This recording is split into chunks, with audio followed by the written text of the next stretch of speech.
claim him in our heritage. Augustine claims the Apocrypha as scripture, Right. but he's like our Protestant homeboy. I know, it's weird. It's weird what we do with those guys. Yeah. Church fathers are weird Yeah, that's a great summary. when you dig into it. Wonderful, lovely, and weird. That's how we're starting this. Church fathers are weird. I Hi. If you're just joining us, you're really confused. But the title of today's podcast is Why Church Fathers Were So Weird.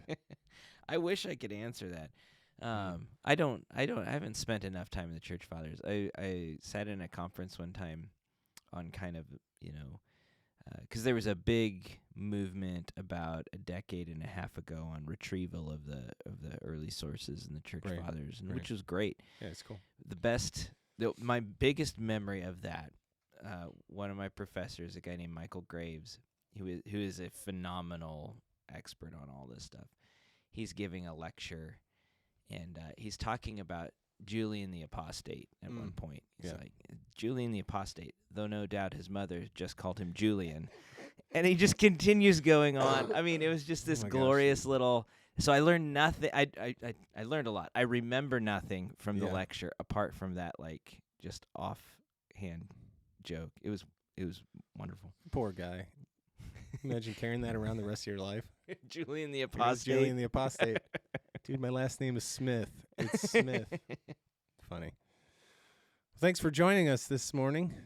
We are sliding into this one by a little church father discussion.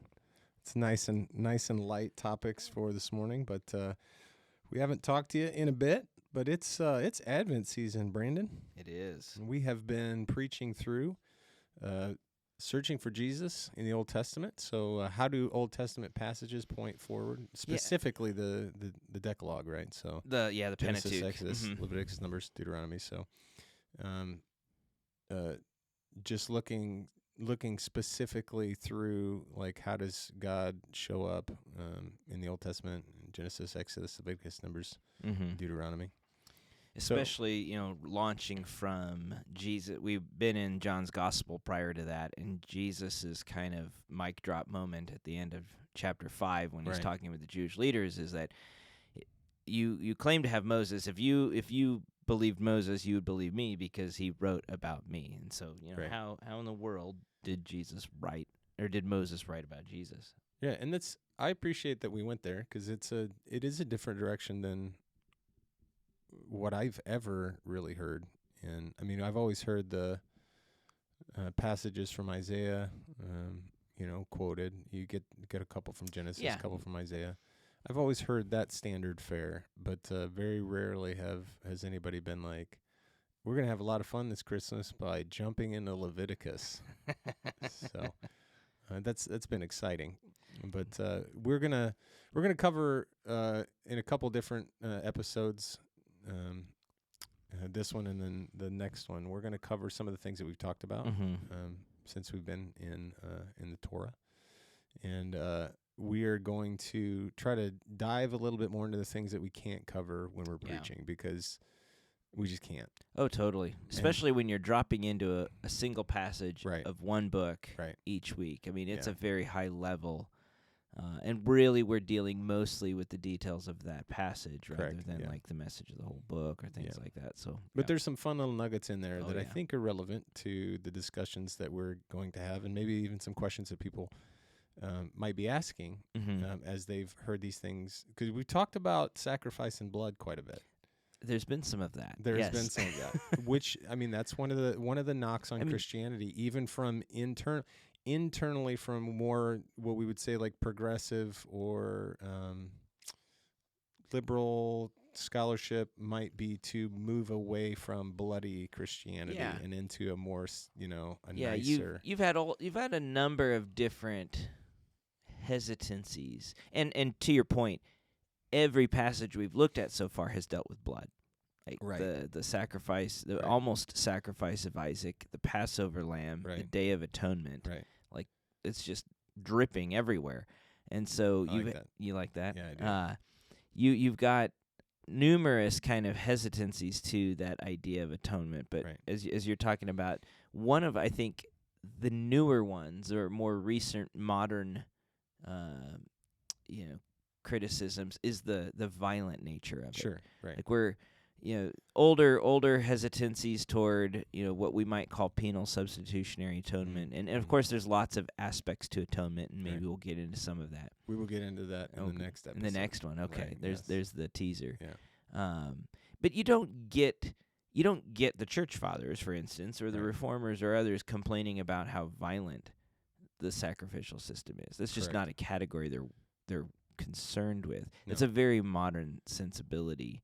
Yeah. And so this sense of reducing the sacrifice, whether of Christ or whatever, to just kind of this bloodthirsty vision of God. Yeah. And I should correct myself a little bit. You do have pagans in the early centuries misunderstanding, Certainly.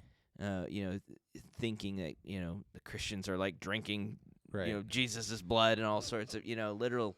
So it's not like there's never been those kinds of criticisms, but the kind of nature of like the taking offense at something because it seems so violent, Right. that's a pretty modern criticism. And Yeah. and so why is literally every messianic passage in the Pentateuch and forward somehow dripping with Talking blood? about it. Yeah, well, and and that's what we're getting into, right? So, like, the first conversation that we're going to have is going back to Exodus. Yeah. Exodus preaching through. We walked through the Passover Mm-hmm. lamb, and the distinction about God's comes to the 10th plague, and the 10th plague is the destroyer, Yeah. which we could really get into because some of the theories on who is the destroyer are just fascinating. So we're going to skip that today because I Please, go on thank for a long you. time. But the destroyer is going to sweep through Egypt and Mhm. kill all the firstborn. Yeah. Not just kids, not humans, just all the Yeah, firstborn. livestock, So everything. Yep. livestock, Mhm. everything. And that in and of itself causes people to pause and go, hold on just a second. How do we escalate from frogs Mm-hmm. and, hailstones and Yeah. grasshoppers to now God's like, and the big one is, I'm just going to kill all the Yeah. firstborn. Like, Yeah, how do yeah. we get from I want to scare these people a little bit to Yeah. literally out for blood? Yeah. Right. Well, and you touched on it in your sermon a couple weeks ago, but the key text is chapter 4, Right. where when God is first commissioning Moses, he says to him, "You're going to say to Pharaoh, Israel is my firstborn son. Right. Let my son go that he may worship me or serve me. Right. If you will not let my son go, behold, I'll kill your firstborn sons," like Right. Exodus 4:20-ish. Right. And so it's Israel's identity as God's firstborn Yeah. that causes the ultimate judgment. And you Sure. get this wonderful, terrifying escalation through the plagues of Sure. these, like you said, annoyances, like Mhm. frogs. Like Mhm. frogs in your cereal bowl, that's gross Yeah. and annoying. It is really gross. But it's not like, in a lot of the imagery there, scholars will debate, how many of those plagues are like kind of polemics against Right. Egypt's God. Right. You can connect about 5 of them, I think. Yeah. They're not all of them. No, I agree with that. I think a lot of what's going on is just kind of the reversals of creation's Sure. order. God is disrupting the creational order in anticipation of his judgment on Egypt. Right. And it's only when the firstborn are being, killed that judgment's really, like the first time he's like, I'm going to execute judgments, chapter 12. Right. And so there's all these annoyances, but God is now taking life Sure. with the 10th plague, which makes it unique. Yeah. And it's also the first plague Israel has to do something not to be affected by it. Sure. The first 9, they just sit back and watch the fireworks, right? Right. They're like roasting their marshmallows over, in the light while Yeah. all of Egypt is plunged into darkness and Right. whatnot. But they have to do something with number 10 because Right. now that 'Cause God is everybody's judging under it. sin, Right. they're just as guilty. Yes. And there's no ethnic distinction when it comes to plague number 10. No, not at all. Which is The interesting. distinction comes in the provision of the Correct. sacrifice. Right. Yeah. But didn't Egypt pick that fight first, though, right? So if we go, because Yeah. if you go to where they're calling the Israelites by throwing the firstborn into the river. Yeah, and any son, really. Right. Yeah, Sure. yeah. But I mean, like But yes. that's. I mean, so by the time we get to chapter 13 and the declaration at the beginning, like consecrate the firstborn to me, they belong to me. Yes. Yeah. So God claims ownership of every firstborn. Yes. And then, in the beginning of the sort of the saga that we meet Egypt and the Israelites is once the Israelites are reproducing, they're like, we're going to kill these kids. Exactly. And that's them taking over what should be rightfully God's. Absolutely. They're Property, right? taking like the wording in chapter 1 is just so like when you get to chapter 1, sorry, I'm nerding out a little bit. You get to chapter 1 verse 7. This is what the podcast is for, man. That's right.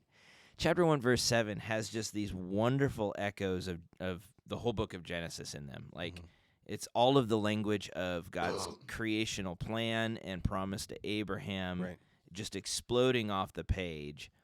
That the people of Israel were fruitful and increased in number greatly. They multiplied and grew exceedingly strong, and the land was filled with them. I mean, that's Genesis 1:28. Awesome. It is. It's cool. It's Genesis 12. It's It's Genesis creation 15. It's 26. It's Yeah. all of the creation mandate and promised blessing passed on through Abraham, Isaac, and Jacob.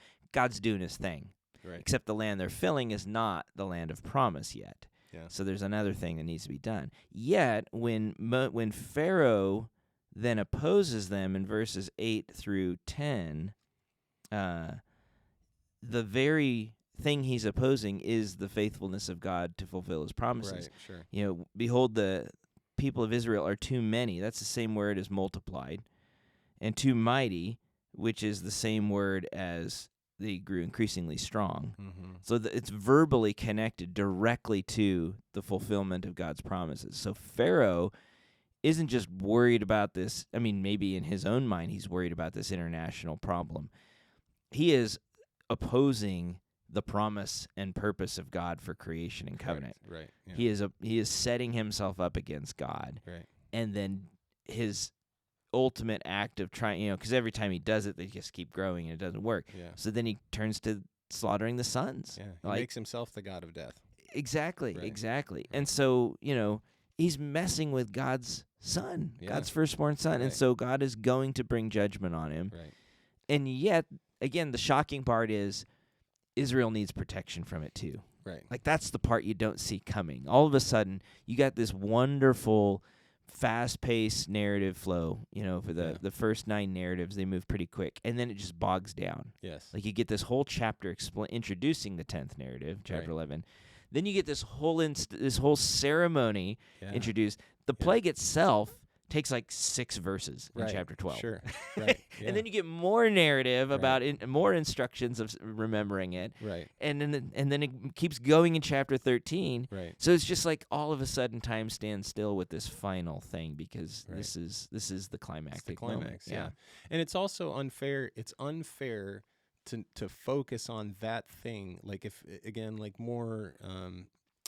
I think the biggest problem, like you mentioned, the biggest problem that people tend to have with this idea of God's judgment or atonement or all these things is that they feel like it's capricious and not nasty and, as what Dawkins said, like a malevolent, capricious bully or whatever. Yeah. And so, but then you also, as you look through Exodus, like when the midwives are faithful to keep some of these kids from getting killed, God blesses the midwives. So it's, again, there's no ethnic distinction happening here outside of the obedience distinction. Yeah. So as long as these people set themselves against God, there's only judgment. Yeah. But if they will be obedient to do what, I mean, there's even application for those who are going to be going with the Israelites as they're led out, who are not Israelites. Exactly. Yeah, you've got the mixed multitude that Right. come out with them. It's Correct. not just Israel benefiting. Yeah, here. so God makes he makes a way for those people who ethnically would have been Egyptian to turn from that and to be obedient. So I think that even the characterization as we talk about things like the Passover and judgment and death and stuff like that, even in God's judgment, there are allowances made for obedience. Totally. And repentance. And you see the breadcrumbs of that. I mean, that was the whole purpose of the covenant. Like Right. Abraham, Israel, they were chosen in order to be a blessing to all nations. Right. Right? Yeah. and from the very first promise to Abraham, blessed are those who bless you, cursed are those who curse you. Yeah. And so you see God's provision of blessing for all nations is mediated and designed to flow through his chosen people, Yes. Israel. So he Yes. chooses the particular in order to bless the universal. Right. When the universal stands against the particular, it doesn't go well. Right. And that very language, not to get too far ahead of ourselves, that very language of bless those who bless, curse those who curse, gets picked up in the oracles of Balaam. Which I'm going to look at this Sunday. We're going to have a wild time. Dude, that's going to be so cool. But it's so, like, the whole promises of Abraham and the deliverance from Egypt just explode through all these oracles. And to the point that here you've got a pagan nation pulling another pharaoh. Like, the parallels between Balak and Pharaoh are just massive. Yeah, right. And attempting to curse the people that God has blessed. Right. And he can't do it. Right. Not even Balaam, the prophet for hire, can do it. Right. Instead, the only he's like this traveling rent-a-prophet. It's great. A prophet for profit. I'm using that this Sunday. He's the nations that end up getting cursed by Balaam by the end is Moab, the guy who paid he refused to pay his bill at the end as he wasn't satisfied with his service. Right. Moab and other pagan nations that stand against Israel, the curse bounces back on them because of their opposition to the people of God, which, of course, then, again, I'm getting ahead of myself, points forward to the one in whom that blessing and curse will ultimately be mediated. Right. But yeah, you've got that. But then, back to your point about sacrifice. Okay, so how does God's blessing go to all nations? How is he making that provision? Well, he's got to deal with the sin problem, even of his chosen people. Right. Yeah.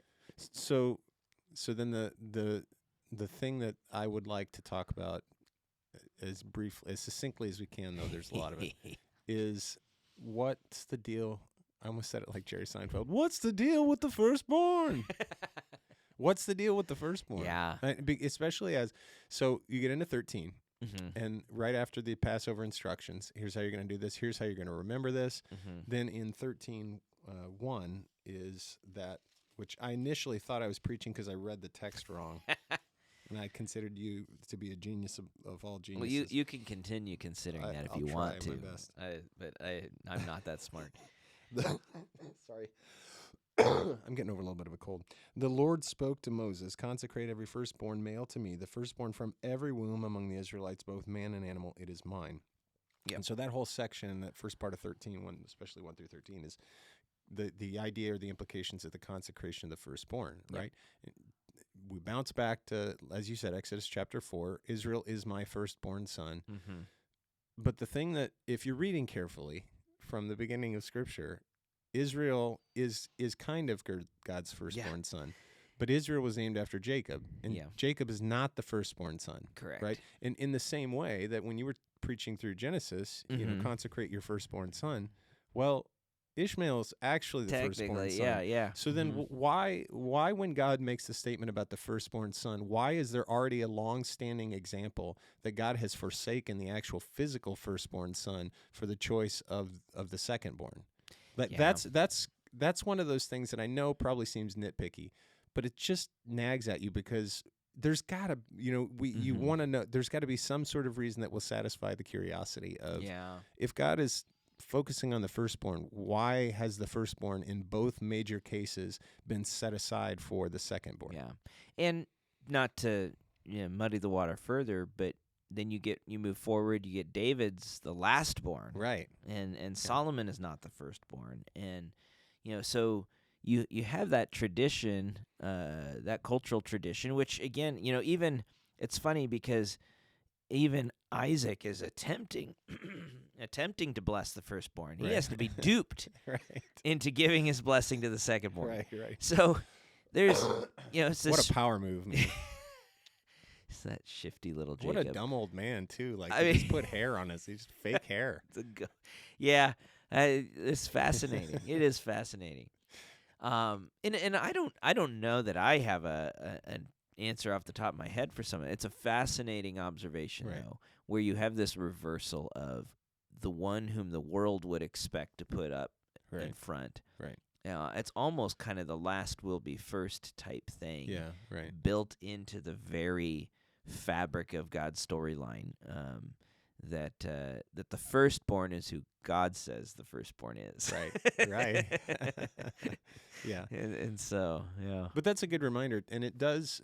But the whole consecration of the firstborn too. Like, to what level should we look into and understand then the statement once we get to John, and we think of the only begotten Son. Yeah. So what role does that play as we look to the Old Testament? We look at the firstborn. Is there an implication there between God's chosen firstborn then and the only begotten Son by the time we get to the New Testament? I mean, that's a great question. If I remember correctly,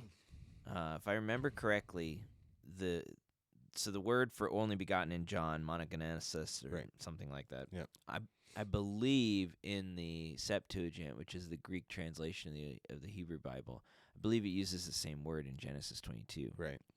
And so there, you almost get some clarity into what that word means when you see its use in Genesis 22, because it doesn't mean only begotten. Right. But I think it speaks much more to the unique status, the exclusive, unique status of that Son, as opposed to the timeline of origin. It's more to the privileged, which is why you get more modern translations translating that word one and only, right, versus only begotten. Only begotten. Yeah. And because you technically speak, because even Jesus, is not the first person in the Bible to be called God's son. Israel, Exodus 4, is called God's son. Right. You get David is called God's son. The king who sits on his throne is called God's son. When you get to the genealogy of Jesus in Luke's gospel, and he traces it all the way back, he goes to Adam, the son of God. Right. Yeah. So Adam, which is what image of God first and foremost points to, is this parent-child relationship with the Lord. Genesis 5, Adam had a son in his likeness after his image and named him Seth. So that image and likeness language, there's representation, there's reflection, all that, but there's relationship first and foremost. So the idea of God's son is laid out, Adam, Israel, David, and so on. Jesus takes it up in this preeminent way. One, because he's the unique, eternal Son of God. So he steps into creation as that human expression, but he's already the eternal Son of God, which there's this fascinating when you look at Hebrews, which we did last spring maybe. Yeah, I think so. Don't remember. And a guy named Bobby Jameson I think he did his dissertation on this, but you get this interplay of Jesus becoming the Son, but Jesus being the Son. Right. So which is it? And his answer is yes. Yeah. He's the Son who becomes the Son. He is the eternal Son of God who becomes the unique Son, in his priestly and human and so on and so forth. So it's just this huge concept. I don't know that I'm answering anything of what you asked, but I think, but all these questions, see, I heard somebody talking about a podcast recently. They called it a journey podcast. But even does that mean stream of consciousness? No, I think it's just I think the guys were saying that they learn as they go. They're learning as they go along, as they talk about things and have people come on it. Nice. But in anything with the Bible is too. It's a journey. It's a journey in understanding the layers and the levels. Because even back to kind of our original question. Then, okay, with the consecration of the firstborn, then why, though, the killing of the firstborn?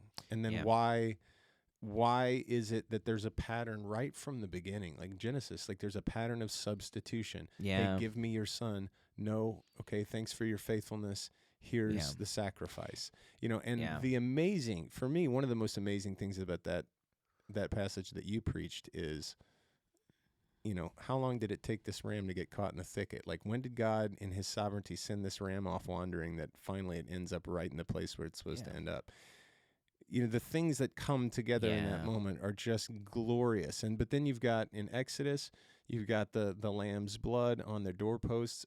But the consecration of the firstborn, it's the substitution. In essence, it's a substitution not just of the lamb's blood, but also of the Egyptian firstborn.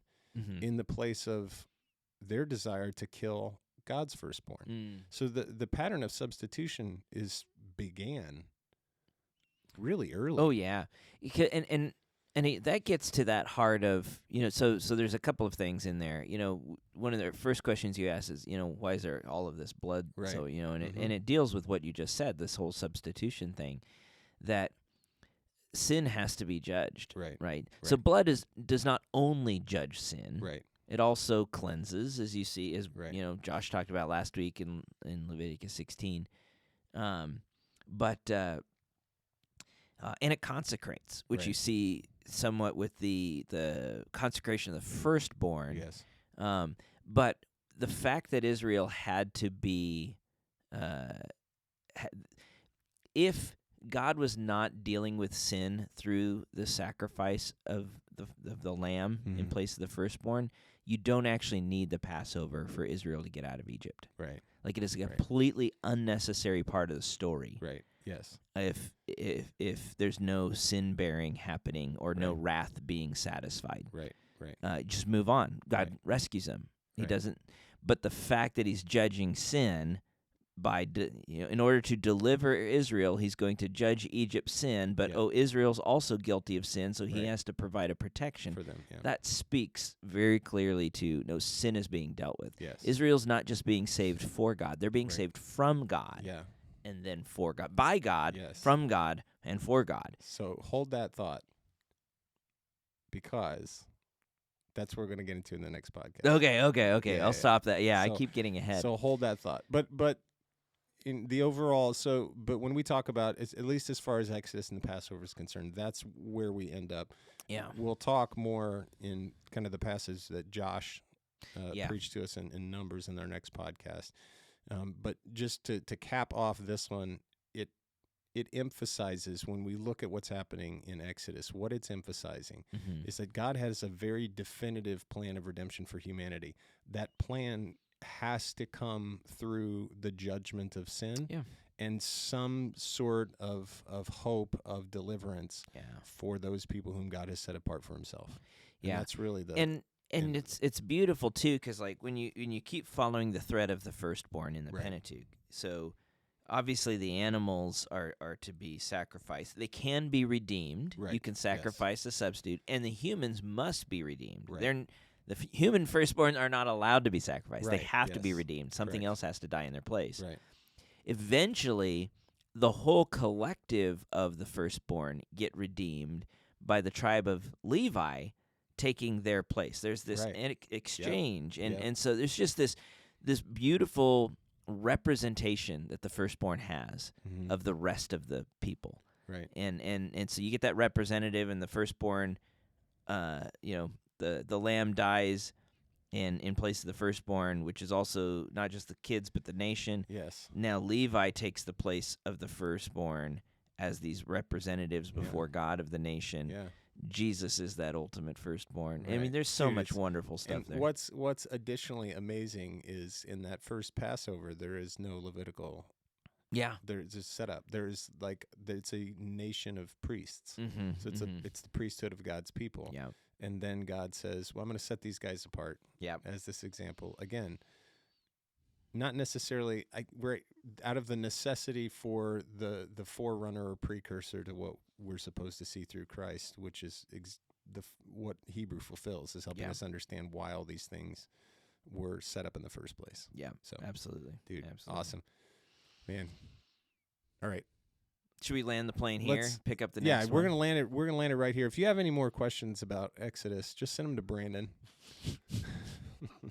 Thanks. No, but there have been some really great questions, even that I've received a couple from email from some of the passages that we've preached, and just great questions on deep things. So we're going to get into atonement in our next episode. We're going to talk a little bit about why so bloody. Yes. And then what theories are there of atonement? Where do some of them fall short? And then ultimately, where would we land on those things? Yeah. So if you have any more questions about anything relating to Exodus, Firstborn, that stuff, please submit them to us. We'd love to get to it if we can. But we will talk to you soon. Peace.